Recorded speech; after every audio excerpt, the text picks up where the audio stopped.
أعوذ بالله من الشيطان الرجيم. بسم الله الرحمن الرحيم. الحمد لله رب العالمين، والصلاة والسلام على رسول الله صلى الله عليه وسلم. السلام عليكم ورحمة الله وبركاته.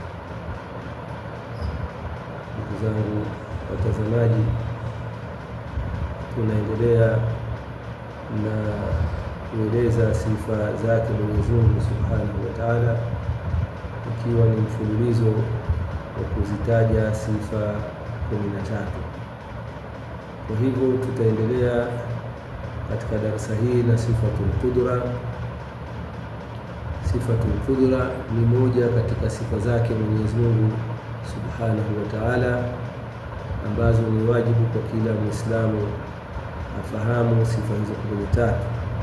Kwa hivyo na qudra ni ndani ya sifa hizo 13, kwamba Mwenyezi Mungu Subhanahu wa Ta'ala yeye anasifiwa na sifa hii ya qudra.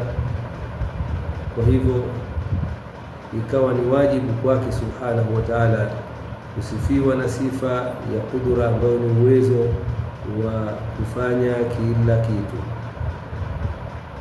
Na tunaposema kila kitu, basi hapa inaingia katika jaizul akhli, Kwa hivyo sifatul qudra ni sifatun azaliyatun thabitatun bidhati llahi ta'ala, ni sifa ambayo tangu na tangu, sifa ambayo imethibitikia dhati yake Mwenyezi Mungu Subhanahu wa Ta'ala, na inasihi kwamba ikasemwa kwamba qaimatun bidhati llahi ta'ala. Inasihi kusema hivyo kwamba ni sifa ambayo imethibitikia dhati ya Mwenyezi Mungu, kwa sababu maana inakuwa ni moja, thabitatun bidhati llahi, au kasema thabitatun bidhati llahi, maana inakuwa ni moja. Lakini haifai kusema kwa maana kwamba thabitatun fi dhati llahi. Hii fi dhati llahi, yani katika dhati, haifai kusema hivyo. Kwa hivyo imethibitikia dhati ya Mwenyezi Mungu, na sio kwamba imethibitika katika dhati ya Mwenyezi Mungu au ndani ya dhati ya Mwenyezi Mungu. Kwa hivyo kwa Mwenyezi Mungu hakusema ndani wala nje. Wa qudratullahi, na qudra ya Mwenyezi Mungu, tataatta biha al-ijad wal-i'dam, ni kwamba ina sifa hiyo kwamba ina kazi yake. Sifa hiyo ya qudra ni kupatisha na kutowesha, bimaana kuingiza vitu katika sifa ya kuwepo na kuviondosha ambavyo vilivyokuwepo. Kwa hivyo yujidu biha al-ma'duma min al-adami, anapatisha vile ambavyo havipo vikaondokana na hali ya kutokuwepo. Halafu wayudimu biha al-mawjud, na kuviondosha, akaviondosha vile ambavyo vilivyokuwa vipo. Kwa hivyo wadhifa wa qudra ni al-ijad wal-idam, ni katika kupatisha na kutowesha. Kwa hivyo ikawa kwamba kwa kuangalia hoja za kiakili juu ya wajibu wa Mwenyezi Mungu kusifika na sifa hii ya qudra, kwa sababu kama asingekuwa Mwenyezi Mungu ni mwenye kusifika na sifa ya qudra, sifa ya uwezo, ni kwamba angelikuwa ni ajiz, angekuwa kwamba sasa yeye anasifika na sifa ya kushindwa. Ni walau kana ajizan lam yujad shay'un min al-makhluqat, na angekuwa kwamba Mwenyezi Mungu sasa yeye ni mwenye kushindwa, angekuwa Mwenyezi Mungu anasifika na sifa ya kushindwa, kwamba sifa ya kushindwa ikawa kwamba inajuzu kwa Mwenyezi Mungu kusifika na sifa hiyo, basi hivi ambavyo vilivyokuwepo visingekuwepo, yani hivi viumbe hivi visingekuwepo. Na kinyume chake tunaviona kwamba viumbe vipo, al-makhluqatu mawjudatun, kwamba viumbe vipo tena bil mushahada, kwa kushuhudia, kwa sababu sisi wenyewe ni viumbe, binadamu, malaika, majini, wanyama, ndege, wadudu, mbingu, ardhi na vingine vingi, kwamba tunashuhudia sisi kwa moja kwamba vipo. Kwa hivyo kwa kuwepo hivi ambavyo vilivyokuwepo, ikawa kwamba inapingika kabisa kwa Mwenyezi Mungu kuwa na sifa ya kushindwa. na kwamba kule kushindwa kwenyewe ni naqsun, ni mapungufu. Kushindwa ni upungufu. Wan naqsu mustahilun ala Allah, na upungufu ni jambo muhali kabisa kwa Mwenyezi Mungu, kwa sababu ilivyo min sharti ilahu alkamal, sharti ya kuwa Mungu ni kwamba awe ni mwenye sifa za kukamilika. Kwa hivyo kwa hali hiyo ni kwamba Mwenyezi Mungu Subhanahu wa Ta'ala yeye hana mapungufu yoyote katika sifa zake, ni kwamba yeye ni mwenye kusifiwa na sifa zilizokamilika. Na tukija tukiangalia katika hoja sasa za an-naqliyun, ni kwamba imepokelewa sifa hiyo ya uwezo kwa kupitia aya nyingi tu. Mwenyezi Mungu anasema inna Allaha huwa ar-razzaqu dhul quwwati al-matin, Mwenyezi Mungu yeye ndiyo ambaye mwenye kutoa riziki, Mwenyezi Mungu ambaye ni mwenye sifa hiyo ya uwezo, tena uwezo uliokuwa madhubuti. Kwa hivyo wal quwwatu hiya al-qudra, hiyo kuwa ndio kudura yenyewe. Kwa hivyo inaitwa kuwa ama ukaita kudura, zote hizo inakuja ni katika maana moja ya kukusudia kwamba kwa maana ya al-qudra. Wa qala ta'ala wa huwa ala kulli shay'in qadir, na yeye Subhanahu wa Ta'ala juu ya kila kitu ni muweza. Na tunaposema ala kulli shay'in, hii shay'in wal muradu bi shay'in huna al-mumkinatu al-aqliyya, hii shay'in hapa ni kwamba inakusudiwa ule mumkinatu al-aqliyya. Kwa maana hiyo hapa panataka kufahamu nukta nyingine muhimu ambayo inatakiwa kwamba tuifahamu katika darasa yetu hii. Kuna aqsamul hukmi al-aqliyya, kuna vigawanyo vya hukumu ya akili.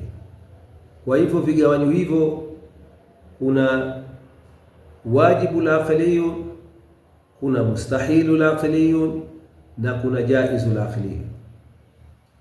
Hizi ni nukta muhimu sana kwamba mtu azifahamu, ili asije akaanza kukoroga mambo yakawa mambo hasa akaingiza la huku kuingiza huku kinyume ambavyo na vile ambavyo ilivyo katika masala haya ya kisheria. Kwa hivyo alwajibu al-aqliyun ma la yajuzu fil aqli adamuhu, ni kile ambacho haijuzu kabisa katika akili hasa kukosekana kwake. Bimaana katika hukumu ya kiakili kigao hicho cha kwanza hukumu yake alwujudu ni kuwepo tu, na haina namna nyingine kabisa, yani haingii katika akili yoyote iliyokuwa salama isipokuwa kigao hicho ni kwamba ni kuwepo tu. Na hapa inakuwa ni Mwenyezi Mungu Subhanahu wa Ta'ala na sifa zake. Kwa hivyo Mwenyezi Mungu Subhanahu na sifa zake yeye ni alwajibu alwujud, ni wajibu Mwenyezi Mungu awepo na wala haikubali vingine. Kigao hicho ni hukumu yake ni kuwepo tu, na kufahamu maneno kwa maana kwamba hukumu ya kuwepo kuna ambavyo vinapata hukumu ya kuingia katika sifa ya kuwepo. Sasa yeye Mwenyezi Mungu hausemi kwamba yeye anapata sifa ya kuingia. Yeye hukumu hapa ni alwujudu, kuwepo tu na hamna vinginevyo. Kwa hivyo kigao hicho ni hukumu yake ni kuwepo na wala haikubali vingine vyovyote. Kwa hivyo kikabaki kigao hicho cha kwanza kwamba ni alwajibu alwujud, ni wajibu wa kigao hicho ni kuwepo. Halafu kuna kigao cha pili kinaitwa mustahilul wujud, kwamba ni muhali kuwepo, ni kitu ambacho la yajuzu fil aqli wujuduhu, haijuzu kabisa katika akili kuwepo kwake. Kigao hicho cha pili ni kigao ambacho la yajuzu fil aqli wujuduhu, haijuzu kabisa katika akili kuwepo kwake. Na hicho kigao hicho ni kama mfano kuwepo sharikun lillahi, kuwepo mshirika wa Mwenyezi Mungu, kuwepo mke kwa Mwenyezi Mungu, kuwepo mtoto kwa Mwenyezi Mungu, hili na sifa zinginezo zote, kwamba kwa Mwenyezi Mungu kuwa ni mwenye kiwiliwili, kuwa Mwenyezi Mungu ni mwenye kuwa na mahala akawa anategemea pahala. hizi zote au hali zote hizi ni mambo ni muhali kutokea kwa Mwenyezi Mungu Subhanahu wa Ta'ala. Vyote hivyo haviwezekani, ni kwamba hii ni mustahili, yani ni muhali, kwa maana ni jambo ambalo haliwezekani kabisa kuingia katika sifa ya kuwepo. Hukumu yake ni al-adamu, ni kutokuwepo tu basi. Kwa hivyo kigao cha pili hukumu yake ni kutokuwepo. Sasa vigao hivi ndivyo ambavyo sheria ilivyoweka katika hatua ya namna hii, kwamba kufahamu kuna kigao ambacho ni wajibu kuwepo, ambao Mwenyezi Mungu na sifa zake, na kigao kingine ni muhali kuwepo, ambao kuwepo yule mshirika kwa Mwenyezi Mungu, kuwepo yale ambayo yanakuwa hayafai, na wala kwamba ni muhali kabisa haya kupata sifa ya kuingia katika kuwepo. Halafu kigao cha tatu ni aljaizul aqliyun au mumkinul aqliyun. Kigao hichi ni kigao ambacho kinakusanya sasa jumla ya viumbe vyote vinaingia katika aljaizul aqliyun. Kwa hivyo kuanzia arshi mpaka kwenye farshi, hapo utavikusanya viumbe vyote vya juu na viumbe vyote vya chini, vyote vinaingia katika hukumu ya aljaizul aqliyun. Ni vitu ambavyo inawezekana mumkinu fil aqli wujuduhu taratan wa adamuhu taratan ukhra. Ni vitu ambavyo akili inakubali kwamba kuwepo vitu hivyo kwa wakati fulani au kuto kuwepo vitu hivyo kwa wakati mwingine. Kwa hivyo sasa hatua hii inakuwa ni muhimu, na tunapozungumzia kwamba Mwenyezi Mungu aliposema wa huwa ala kulli shay'in qadir, kwa hivyo kwamba hapa sasa hii shay'in inakuja kuhukumu katika mumkinul aqli au jaizul aqli, kwamba Mwenyezi Mungu uwezo wake bimaana sifatul qudra ni salihun liljaizil aqli au lilmumkinil aqli, kwamba hii sifatul qudra ni kwamba yenyewe inakuwa inafanya kazi katika mumkinul aqli au jaizul aqli. Ni kwamba kudura ya Mwenyezi Mungu inahukumu katika kigao hichi cha tatu kwa namna vile ambavyo Mwenyezi Mungu anavyotaka kuvingiza, kama ilivyo kazi yake. Kazi ya kudura tunaiona, kazi ya kudura ni al-ijad, ni kuingiza vitu katika sifa ya kuwepo, wal-idamu, na kuviondosha vikawa havipo. Sasa katika vigao hivi ambavyo tunaviona vitatu, tukirejea katika wajibu la aqli, tumesoma kule kwamba hukumu yake ni kuwepo tu. Tukiangalia wadhifa wa kudra ni al-ijad wal-i'dam, ni kupatisha na kutoesha. Kigao cha kwanza hukumu yake ni al-wujud, ni kuwepo, haifai vingine, haifai sifa ya kuingia kwenye kuwepo wala kutoka ikawa hakipo. Hicho kigao hasa hakifungamani kabisa na hivyo. Kwa hivyo ikawa qudratullahi la tataallaqu bilwajibi al-aqli, ikawa kudura ya Mwenyezi Mungu haitaallaki kabisa na wajibu al-aqli. Kigao hichi kimebaki hivyo hivyo ambavyo kilivyo. Tunairejea tena tukaiangalia kudura, wadhifa wa kudura ni al-ijad wal-i'dam, ni kupatisha na kutoesha. Kwa hivyo sasa kigao hichi cha pili ambayo ni mustahilul aqli ni kigao ambacho hakiwezekani kabisa kuingia katika sifa ya kuwepo, na kazi ya kudura ni kuingiza vitu katika sifa ya kuwepo. Kwa hivyo kigao hichi hakipo kabisa katika hukumu ya kuingia katika sifa ya kuwepo. Kwa hivyo ikawa kudura vile vile haifungamani na mustahilul aqli. Qudratullahi la tataallaqu bil mustahilil aqli, kudra ya Mwenyezi Mungu haifungamani kabisa na mustahilil aqli, kwa sababu kigao hichi hukumu yake ni kutokuwepo tu na wala haikubali vinginevyo. Kwa hivyo kikabaki kigao hichi cha tatu ambayo ni mumkinul aqli. Tunaona vitu vyake vinakubali kuwepo kwa wakati fulani au kutokuwepo kwa wakati mwingine. Kwa hivyo na kazi ya kudura ni al-ijad wal-i'dam, ni kupatisha, bimaana kuingiza vitu katika sifa ya kuwepo, na vile ambavyo vilivyokuwepo sasa ikaviondosha kwa wakati ambao Mwenyezi Mungu mwenyewe ametaka. Kwa hivyo ikawa sasa qudratullahi tataallaqu biljaiz alaqli, qudra ya Mwenyezi Mungu inataallaki, inafungamana na jaizul aqli, kwamba vitu hivi ni kwamba moja kwa moja vinawezekana, na kama tulivyosema hii inakusanya viumbe vyote viumbe viko katika jaizul aqli. Kwa hivyo qudratullahi salihun lahu, kwamba qudra ya Mwenyezi Mungu ni kwamba hapa inafaa na kufanyia kazi katika sehemu hii.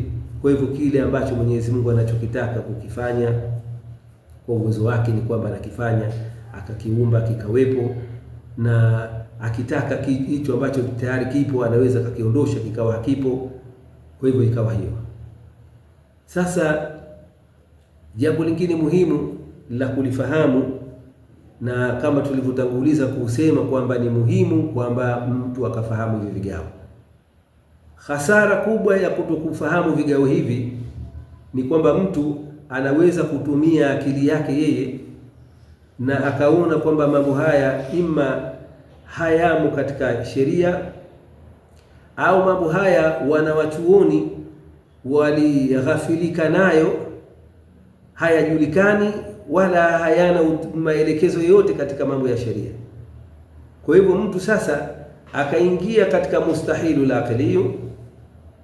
Mustahilul aqli hii akaja akaifungamanisha na qudratullahi, halafu hapo moja kwa moja akamhukumu Mwenyezi Mungu kuwa na sifa ya kushindwa.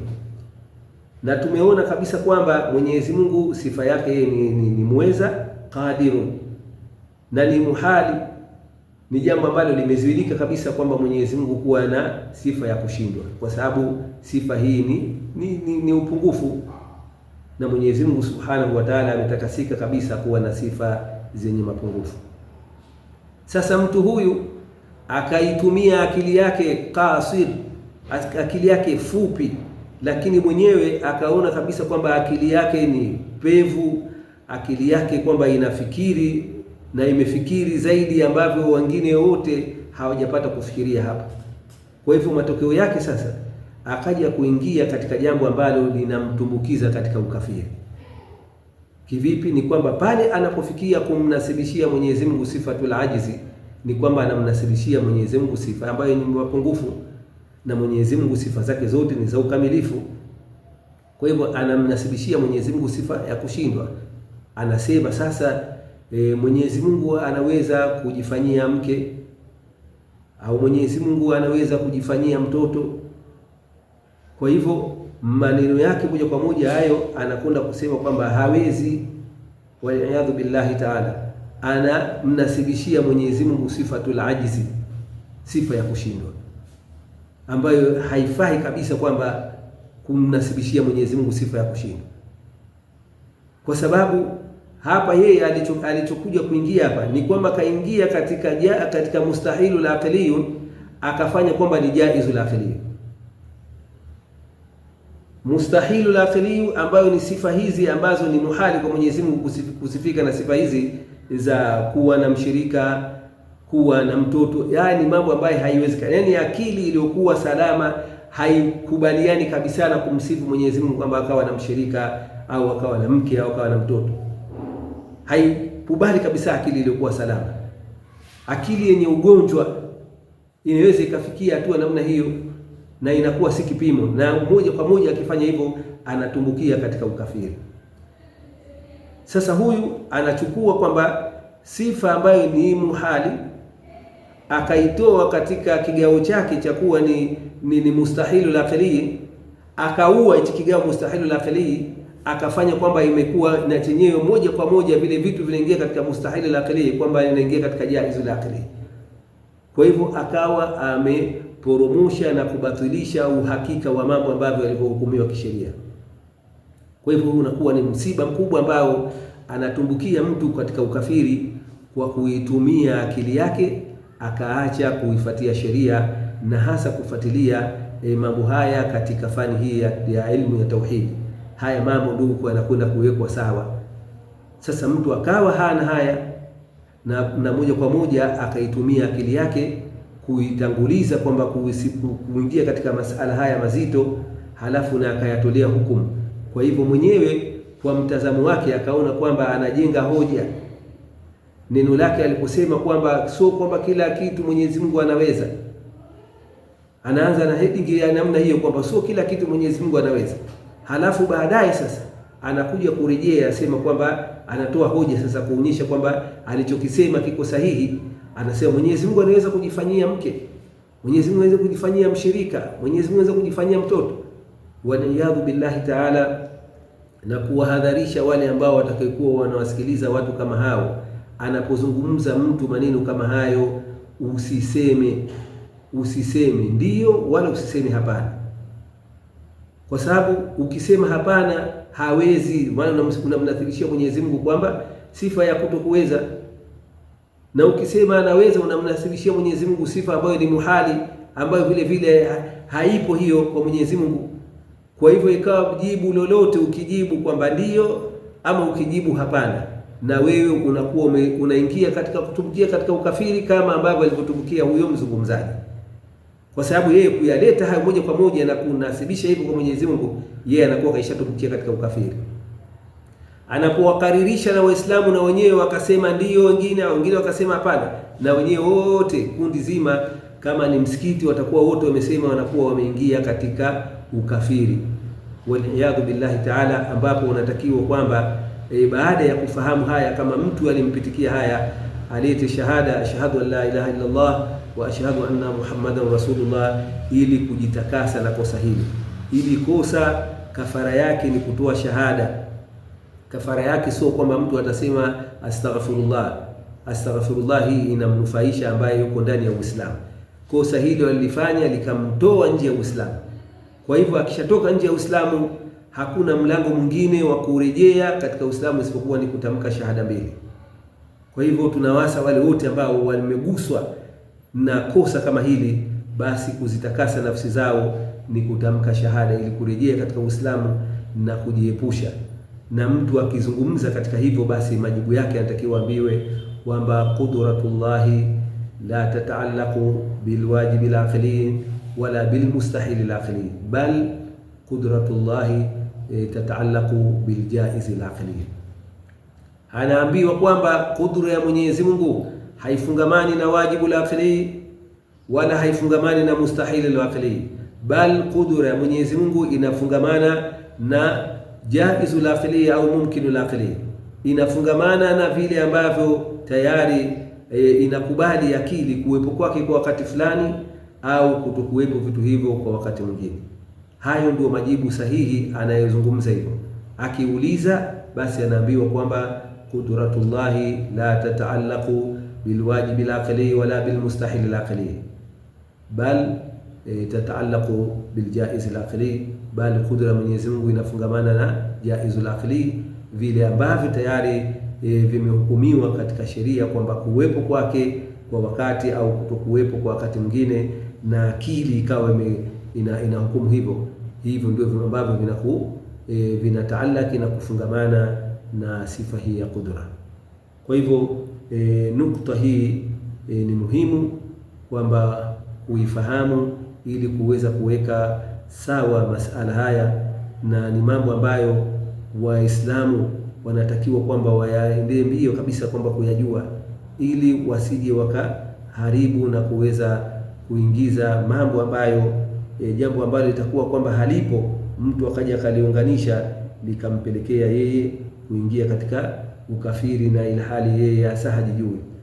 Na kutokujua na mtu akiharibu, hilo linakuwa si jambo ambalo kwamba litakuwa kwamba ni kinga useme kwamba mimi nilikuwa sijui jambo hilo, kwamba ikawa kwamba hiyo ndio itamfanya kwamba yeye asihukumiwe. Maana yake tunazungumza kwa mfano, mtu katia sumu katika kinywaji kizuri, juisi safi katika kipindi cha joto, halafu mtu akakaribishwa akanywa. Sasa ni kwamba moja kwa moja ilivyo ni kwamba ile itamdhuru, lakini sasa panaulizwa sasa vipi mdhuru na ile hali yeye alikuwa hajui kama kile kinywaji imetiwa sumu? Ni kwamba kwa ilivyo ni kwamba ile tayari namna ambavyo ilivyo itamdhuru yule ambaye atakayetumia katika hatua namna hiyo itapelekea kumdhuru. Na haya mambo ndio hivyo hivyo, kwamba yule ambaye atakaingia akayaharibu, basi moja kwa moja hukumu itasimama juu yake, na wala haitokuwa kwamba yeye kutokujua ikawa ni udhur. Walau kana jahalan udhuran lakana afdal min alilmi.